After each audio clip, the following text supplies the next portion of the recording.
السلام علیکم ورحمۃ اللہ وبرکاتہ۔ ان الحمد للہ نحمده ونستعینه ونستغفره ونعوذ باللہ من شرور انفسنا ومن سیئات اعمالنا من يهده الله فلا مضل له ومن يضلل فلا هادي له واشهد ان لا اله الا الله وحده لا شريك له وأشهد أن محمدًا عبده ورسوله أما بعد فإن خير الحديث كتاب الله وخير الهدي هدي محمد صلى الله عليه وسلم وشر الأمور محدثاتها وكل محدثة بدعة وكل بدعة ضلالة وكل ضلالة في النار أعوذ بالله السميع العليم من الشيطان الرجيم من همزه ونفخه ونفسه يرفع الله الذين آمنوا منكم والذين أوتوا العلم درجات۔ اس اجلاس کے معزز صدر جناب اسلم خان صاحب، ناظم اعلیٰ صوبائی جمعیت اہل حدیث کرناٹکا و گوا، اسٹیج پر موجود معزز علماء، عمائدین شہر اور شرکاء اجلاس اور پردہ نشین خواتین اسلام، میں سب سے پہلے اللہ رب العزت کا شکر ادا کرتا ہوں کہ مسجد علی جس کی خدمات کے بارے میں ہم سنتے آئے تھے، مجھے پہلی مرتبہ یہاں حاضر ہونے کی سعادت نصیب ہوئی۔ الحمدللہ ڈی جے ہلی جیسے علاقے میں، بنگلور میں ڈی جے ہلی کا نام آپ جانتے ہیں کہ وہ مثبت صفات کے حوالے سے جانا نہیں جاتا ہے۔ ڈی جے ہلی جب کہتے ہیں تو حادثات کا، جرائم کا بڑا تصور آتا ہے اور بتایا جاتا ہے کہ ایک ایسا علاقہ ہے، ایک ایسا محلہ ہے جہاں کے ہمارے مسلم نوجوان ڈرگس جیسی لعنت میں مبتلا ہیں، نشے جیسی لعنت میں مبتلا ہیں۔ تو ایسی جگہ، ایسی مسجد کا قیام، ایسے مرکز ہدایت کا قیام بہت بڑی نعمت ہے۔ یہ مسجد اس محلے کے لیے، محلے والوں کے لیے، علاقے والوں کے لیے، یہاں نہ صرف یہ کہ امت کے بچوں کو بلکہ خواتین اسلام کی تعلیم کا بھی بہترین انتظام موجود ہے۔ ہم نے سنا، بس اللہ رب العزت سے ہم دعا کرتے ہیں کہ اللہ تعالیٰ یہاں جو بھی خدمات انجام دی جا رہی ہیں، تو جو ان خدمات کے پیچھے ہیں، جو اپنا علم خرچ کر رہے ہیں وہ علماء، جو اپنا مال خرچ کر رہے ہیں وہ تاجر حضرات، اللہ ان سب کو جزائے خیر عطا فرمائے، اللہم آمین۔ دیکھو آج ہم سب جمع ہیں مسجد علی میں، کیوں؟ اس مسجد کے تحت چلنے والا جو مکتب ہے اس کا سالانہ اجلاس ہے۔ مسجد علی کے تحت ہمارے جو معصوم بچے یہاں کے مدرسے میں، مکتب میں حاضری دیتے ہیں، صبح و شام یہاں تعلیم حاصل کر رہے ہیں، تو سمجھیے کہ ان کی حوصلہ افزائی کا ایک موقع ہے اور یہ جاننے کا موقع ہے کہ یہاں کے مکتب میں ہمارے بچوں کو تعلیم کیا دی جا رہی ہے۔ میں آپ کو بتاؤں بھائیوں اور بہنوں کہ اس طرح مساجد میں جو صبح و شام مکتب چلتے ہیں نا، ان کو معمولی مت سمجھو۔ مکاتب کا یہ جو رول ہے، کردار ہے، یہ ایک حیثیت سے واللہ العظیم مدرسوں سے بھی بڑا ہے۔ کون سے مدرسے؟ بڑے بڑے مدرسے آپ نام سنتے ہیں نا۔ مکاتب کا رول ایک حیثیت سے مدرسوں سے بھی زیادہ عظیم ہے اس ملک ہندوستان میں۔ کیسے بھائی؟ جو بڑے بڑے مدرسے ہیں اس میں داخلہ لینے والے مسلم اسٹوڈنٹس کا پرسنٹیج کیا ہے؟ مشکل سے 2% بھی نہیں ہے۔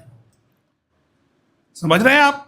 بڑے بڑے مدرسوں میں داخلہ لینے والے، وہاں پڑھنے والے طلبہ جو عالم فاضل بنتے ہیں، ان کا پرسنٹیج مشکل سے 2 بھی نہیں ہے، 2% بھی نہیں ہے۔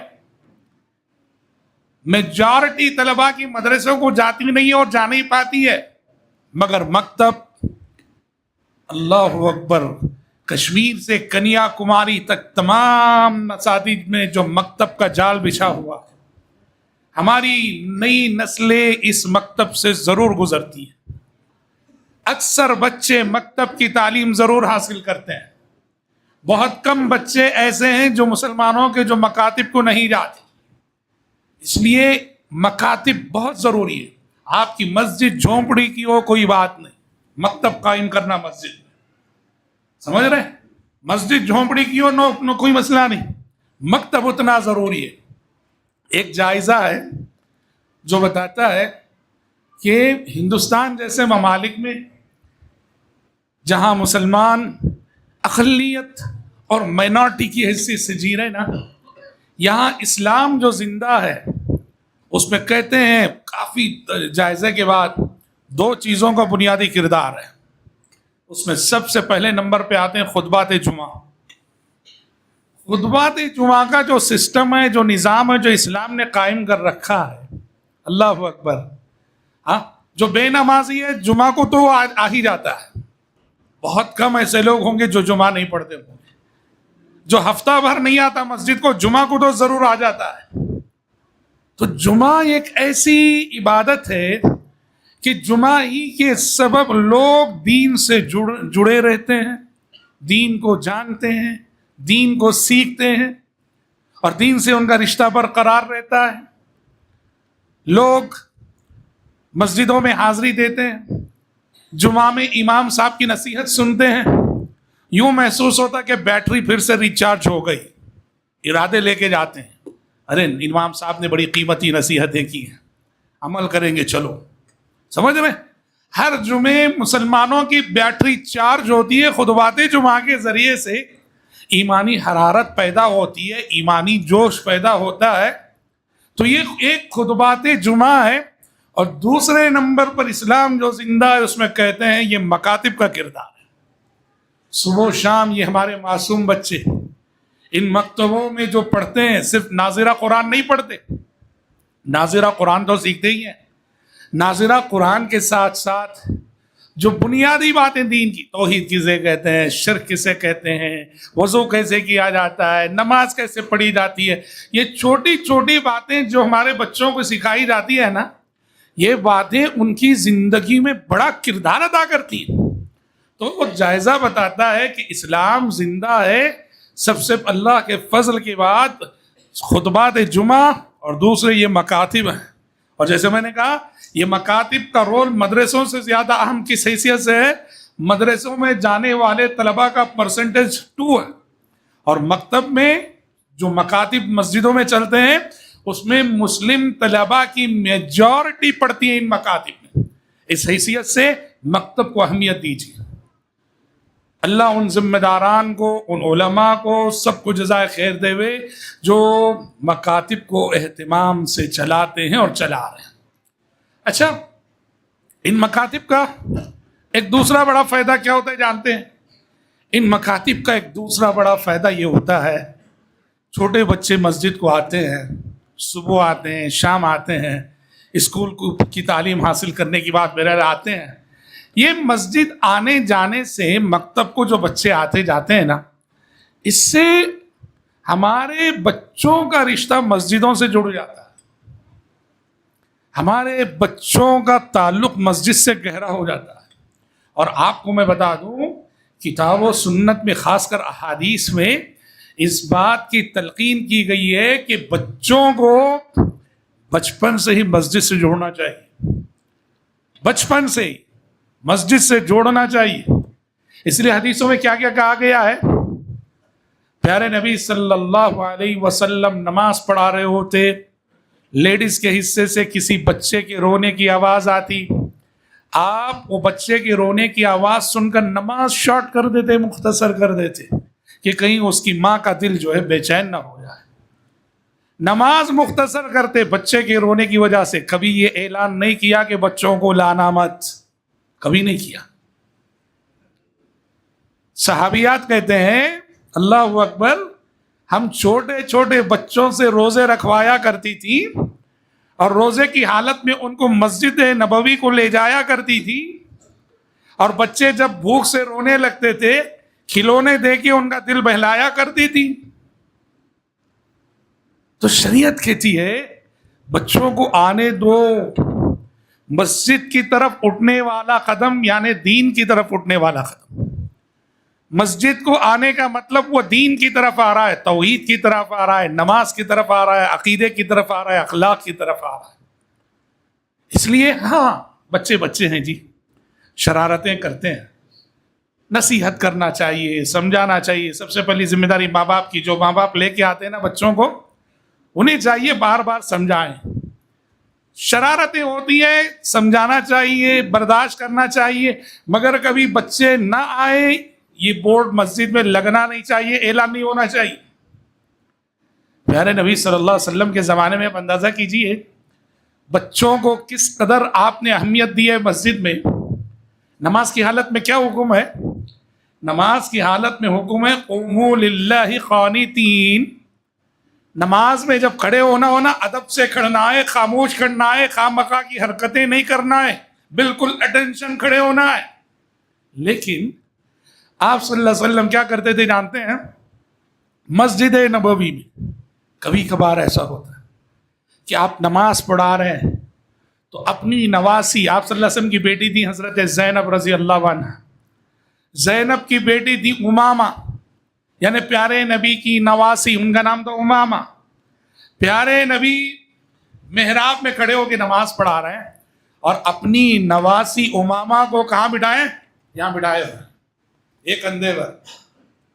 اسی حالت میں آپ نے پوری جماعت کھڑی ہے صحابہ کی, آپ امام ہیں اور امامہ کو یہاں بٹھائے ہوئے ہیں.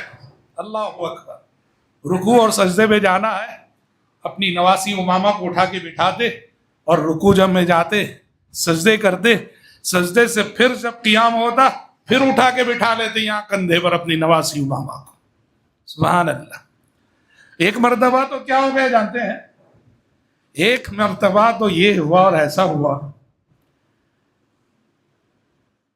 پیارے نبی نماز پڑھا رہے تھے, سجدے میں گئے آپ صلی اللہ علیہ وسلم کا سجدہ ذرا لمبا ہو گیا, ذرا نہیں زیادہ ہی لمبا ہو گیا.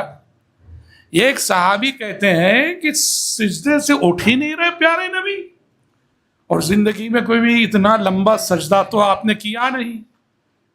کہتے ہیں وہ سجدہ اتنا لمبا ہوا, اتنا لمبا, اب پوری جماعت ہے بھائی پیچھے, پوری جماعت سجدے میں ہے, سب انتظار کر رہے ہیں کہ پیارے نبی سجدے سے کب اٹھیں گے. تو کیا فرماتے ہیں, جب پیارے نبی اٹھ ہی نہیں رہے تھے سجدے سے, میرے دل میں ایک خیال آیا, وسوسہ آیا, لگتا ہے سجدے کی حالت میں پیارے نبی کی روح قبض ہو چکی ہے. اللہ اللہ. سوچیے کتنا لمبا ہوا ہوگا سجدہ. کہتے ہیں جب یہ خیال اور وسوسہ آنے لگا کہ سجدے کی حالت میں کہیں پیارے نبی کی روح تو قبض نہیں ہو گئی, تو مجھ سے صبر نہیں ہوا, مجھ سے رہا نہیں گیا, مجھ سے برداشت نہیں ہوا, میں خود سجدے سے اٹھ گیا. اٹھ کے دیکھا تو کیا دیکھ رہا ہوں, پیارے نبی کی پیٹھ پہ آپ کے نواسے حضرت حسن بن علی بیٹھ گئے ہیں. آپ یہ حسن بن علی آپ کے نواسے, بچے ہوتے ہیں, پیارے نبی کی پیٹھ پہ بیٹھ گئے ہیں, سوار ہو گئے. اب پیارے نبی اس بچے کا اتنا لحاظ کر رہے ہیں, نواسے کا, آپ انتظار کر رہے ہیں کہ یہ میرا بچہ خود سے اترے میری پیٹھ سے, تب میں سجدے سے سر اٹھاؤں گا. اللہ اکبر. سمجھ رہے ہیں آپ؟ ایک معنی میں اگر بولے نا, پورے نمازیوں کی نماز میں ڈسٹرب ہو رہا, ڈسٹرب ہوا, لیکن برداشت کیا پیارے نے. کیوں؟ بچوں کو مسجد سے جوڑنا بچپن سے, یہ ان کے دینی مستقبل کو محفوظ کر دیتا ہے, یہ ضمانت دے دیتا ہے. اس میں اس بات کی گارنٹی ہوتی ہے کہ یہ بچے مسجد سے جڑیں گے تو دین سے جڑ جائیں گے, نمازی بنیں گے. سمجھ رہے ہیں؟ یہ مکاتب کا پہلا فائدہ علمی اعتبار سے علم ملتا ہو, اور دوسرا فائدہ عملی اعتبار سے. عملی اعتبار سے وہ دین سے جڑتے ہیں, کتاب و سنت سے جڑتے ہیں, اور دینی مزاج بنتا ہے اور دینی ذہن ان کا بنتا ہے. یہ بہت بڑا فائدہ ہے مکاتب کا. الحمدللہ. بھائیوں اور بہنوں, ہم سب ابھی عصر بعد سے مغرب تک بچوں کا مظاہرہ ہوا ہے. بچوں نے کیا کچھ پڑھا، کیا کچھ سیکھا، اس کا مظاہرہ کیا. ہم بھی تاخیر سے پہنچے، لیکن عام طور پر مکاتب کی تعلیم جو ہوتی ہے ہم جانتے ہیں، سنتے ہیں. ماشاءاللہ یہ ہمارے معصوم سے بچے، چھوٹے چھوٹے بچے کتنے جذبے سے، کتنی محنت سے، کتنے شوق سے یہ سب چیزیں یاد کرتے ہیں اور اسٹیج پہ آ کے سناتے ہیں. اور اس طرح کے جلسے کیوں رکھے جاتے ہیں؟ ان بچوں کی حوصلہ افزائی کے لیے. اور یہ گھڑی، یہ لمحہ جب بچے اسٹیج پہ آ کے مظاہرہ کرتے ہیں، اسٹیج پہ آ کے یاد کی بھی صورت پڑھتے ہیں، اسٹیج پہ آ کے یاد کی بھی تقریر کرتے ہیں، نہ صرف ان بچوں کے لیے بلکہ ان کے پیرنٹس، ان کے ماں باپ کے لیے بھی بہت خوشی کا لمحہ ہوتا ہے. سمجھ رہے ہیں؟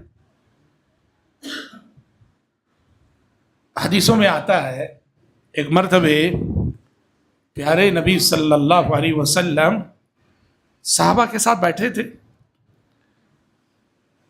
آپ نے ایک سوال کیا، پیارے نبی نے صحابہ سے سوال کیا، کہا کہ ایک سوال ہے، کون اس کا جواب؟ کہا سوال کیا ہے؟ آپ نے کہا ایک درخت ہے، اس کی مثال مسلمان جیسی ہے. وہ درخت اور مسلمان دونوں برابر، دونوں ایکول. کون سا درخت ہے بتاؤ؟ صحابہ کہتے ہیں ہم بیٹھے تھے مسجد نبوی میں، ہمارا خیال پورا جنگل کو چلا گیا. ہم سوچنے لگے کہ یہ آخر جنگل کا کون سا درخت ہوگا جس کی مثال مسلمان جیسی ہے. کہتے ہیں پیارے نبی کے اس سوال کا آنسر کوئی نہیں دے سکا. تو پیارے نبی نے خود آنسر کر دیا. آپ نے کہا کہ وہ کوئی جنگل کا درخت نہیں، یہ وہ درخت ہے جو گلی گلی، یعنی کھجور کا درخت. کون جواب دیا؟ پیارے نبی خود جواب دی. اچھا پہلے آپ کو بتا دوں، جو آپ صلی اللہ علیہ وسلم نے مومن کو کھجور کے درخت سے تشبیہ دی، کیوں؟ اہل علم کہتے ہیں کھجور کے درخت کی خصوصیت یہ ہے اس کی کوئی چیز بیکار نہیں جاتی. جڑ سے لے کر انی تک ہر چیز انسانوں کے کام آتی ہے. اس کی جڑیں بھی، اس کا تنا بھی، اس کی چھالیں بھی، کھجور تو ہے ہی کام آتا ہے. تو جیسے کھجور کا درخت انسانوں کے حق میں نفع بخش ہے، ایک مومن جہاں ہوتا ہے وہ بھی انسانوں کے حق میں ایسے ہی فائدہ مند اور نفع بخش ہو کے رہنا چاہیے. یہ مثال. مجلس ختم ہوئی، کوئی جواب نہیں دیے، پیارے نبی خود جواب دے دیے. حضرت عبداللہ بن عمر جو عمر کے بیٹے تھے، انہوں نے اپنے ابو عمر بن خطاب سے کہا کہ ابا جان، پیارے نبی نے جب یہ سوال کیا تو میرے ذہن میں بار بار آیا یہ جواب کہ یہ کھجور کا ہی درخت ہے. ہاں مجھے معلوم تھا، وہ جواب میرے ذہن میں آیا، میں نے جواب نہیں دی. حضرت عمر نے کیا کہا جانتے ہیں؟ بیٹے کیا ہی اچھا ہوتا اگر تم مجلس میں یہ جواب دے دی ہوتے. میرے لیے کتنی خوشی کی بات ہوتی کہ نبی کے ایک سوال کا جواب جو کوئی نہ دے سکا، عمر کے بیٹے نے دیا. ہاں عمر بن خطاب جیسے صحابی کو خوشی ہوتی ہے کہ مجلس میں ان کا بیٹا ایک سوال کا جواب دیتا ہے، تو ہمیں اور آپ کو ان جیسی مجلسوں میں جب ہمارے بچے اس اسٹیج پہ کھڑتے ہیں، کچھ مظاہرہ کرتے ہیں، پڑھتے ہیں، سناتے ہیں، کتنی خوشی نہیں ہوئی. ماں باپ کی خوشی کے لمحات ہوتے ہیں سب. اور حوصلہ افزائی کی بات اگر کریں تو بچوں کی اسلام نے تعلیم کے سلسلے میں اتنی حوصلہ افزائی کی ہے، خصوصاً دینی تعلیم کے حوالے سے، کہ اگر یہ ہمارے بچے قرآن حفظ کر لیتے ہیں، تجوید سے پڑھنا جان لیتے ہیں، بنیادی احکام اور مسائل سے جان لیتے ہیں، تو 7 سال کی عمر سے ہی اسلام کیا مقام دیتا ہے معلوم ان بچوں کو؟ اللہ اکبر. 7 سال کی عمر کے بچے کو اسلام مسجد کا امام بناتا ہے. سمجھ رہے ہو؟ 7 سال. حضرت عمر بن سلمہ بہت چھوٹے سے صحابی، وہ کہتے ہیں کہ پیارے نبی، ہمارا گاؤں مدینے کے قریب تھا، پیارے نبی کی خدمت میں جو قافلے آتے جاتے تھے وہ ہمارے گاؤں سے گزرتے تھے. عمر بن سلمہ کہتے ہیں ان قافلے والوں سے میں ملتا تھا. جب وہ پیارے نبی سے ملاقات کر کے واپس ہوتے تھے، میں ان سے ملتا تھا اور مل کے قرآن سیکھتا تھا کہ آپ نے پیارے نبی سے کیا قرآن سیکھا. تو یہ قافلے والوں سے مل کر میں قرآن سیکھ لیا. کہتے ہیں ہمارے گاؤں میں ایک مسجد بنی، پہلی مسجد. اچھا، مسجد بننے کے بعد یہ ہوا کہ اب امام کون بنے گا، امامت کون کرے گا؟ تو پیارے نبی کی حدیث ہے. کیا ہے حدیث؟ یہ ام القوم اقرؤہم لکتاب اللہ. امامت کا حقدار وہ ہے جو قرآن کو سب سے اچھا پڑھتا ہو، جسے قرآن سب سے زیادہ یاد ہو، وہ امامت کا حقدار ہے. کہتے ہیں جب ہمارے پورے گاؤں میں جائزہ لیا گیا کہ قرآن سب سے زیادہ کسے یاد ہے، تو میں تھا. اور ان کی عمر کیا تھی؟ صرف 7 سال. پوری بستی والوں نے مل کر، پورے گاؤں والوں نے مل کر حضرت عمر بن سلمہ کو گاؤں کی مسجد کا امام بنایا. سمجھ رہے ہیں آپ؟ اور یہ نبی کریم صلی اللہ علیہ وسلم کی زندگی میں ہوا سو واقعہ ہے. پیارے نبی کے جیتے جی آپ مدینے میں ہیں، مدینے کے قریب ایک دیہات کا واقعہ. یہ 7 سال کی عمر کا بچہ 5 ٹائم کی نماز پڑھا رہا تھا. صرف 5 ٹائم کی نماز نہیں، جنازے آتے تو جنازے کی نماز بھی یہ بچہ پڑھا رہا تھا. اندازہ کرو اسلام نے ان بچوں کی کتنی حوصلہ افزائی کی ہے. علم ہے جو انسان کی قسمت بدل دے. میں نے آیت پڑھی نا، یرفع اللہ الذین آمنوا منکم والذین اوتوا العلم درجات. ایمان کے ساتھ اگر علم جمع ہو جائے تو پھر درجات ہی درجات ہیں، بلندیاں ہی بلندیاں ہیں، عزت ہی عزت ہے. پیارے نبی نے کہا ان اللہ یرفع بہذا الکتاب اقوام. اللہ اس قرآن کے ذریعے سے کچھ لوگوں کے درجات کو بہت بلند کرتا ہے. قرآن کا علم درجات کو بہت بلند کرتا ہے. اس لیے محترم بھائیوں، محترم بہنوں، علم خود حاصل کرو اور اپنے بچوں کو بھی علم دو. والدین کی اولین ذمہ داری اپنے بچوں کو علم کتاب و سنت سے آراستہ کرنا، مزین کرنا. آپ انہیں ڈاکٹر بناتے ہیں بناؤ، لائر بناتے ہیں بناؤ، انجینئر بناتے ہیں بناؤ، سائنٹسٹ بناتے ہیں بناؤ، لیکن سب سے پہلے جو چیز ضروری ہے توحید کیا ہے سکھانا، شرک سے بچانا، ایمان کے ارکان کیا ہے وہ بتانا، آخرت کا سبق دینا. یہ علم، یہ تعلیم بچوں کو دینا از حد ضروری ہے، جو ماں باپ کی ذمہ داری ہے. اور دیکھو ایک بات یاد رکھو، ہم اور آپ جس زمانے میں جی رہے ہیں، جن حالات میں جی رہے ہیں، یہ فتنوں کا دور ہے. یہاں قدم قدم پہ فتنے ہیں، اور فتنوں سے بچانے والی چیز کیا ہے جانتے؟ علم ہے. آپ اپنے بچوں کو علم دیں گے، صحیح علم صحیح رہنمائی کرتا ہے، صحیح رہبری کرتا ہے. اگر آپ علم نہیں دیں گے نا، پتہ نہیں کب ہمارا ایمان ہم سے لٹ جائے. سوشل میڈیا پہ ایسے ویسے بولنے والے، انجینئر علی مرزا، وہ محمد شیخ، فلاں فلاں، افسوس ہوتا ہے ان کو سننے والے لوگوں کی تعداد لاکھوں میں ہے. کون ہے ان کو سن کر ان کے فالوور بننے والے؟ بے علم لوگ، جن کے پاس شریعت کا کچھ علم نہیں ہے. علم حاصل کرو، پڑھو، سیکھو. قرآن حدیث کیا کہتے ہیں؟ جانو. جانو گے تو ہی پہچانو گے، جانو گے تو ہی پہچانو گے. اگر نہیں جانو گے تو نہیں پہچانو گے، بہک جاؤ گے. آج ہی جمعہ میں ایک نوجوان ہم سے مل کے کہنے لگے میں پہلے بدعتی تھا، الحمدللہ اس کے بعد میں کتاب و سنت کی دعوت پہ آیا، اہل حدیث ہوا، لیکن انجینئر علی مرزا کو میں بہت سنتا ہوں، بہت اچھے لگتے ہیں. آپ کیا کہیں گے؟ دیکھ رہے ہیں آپ، اچھے نوجوان تھے بیچارے. بات میں نے سمجھایا ان کو، بات سمجھ میں آئی ان کی.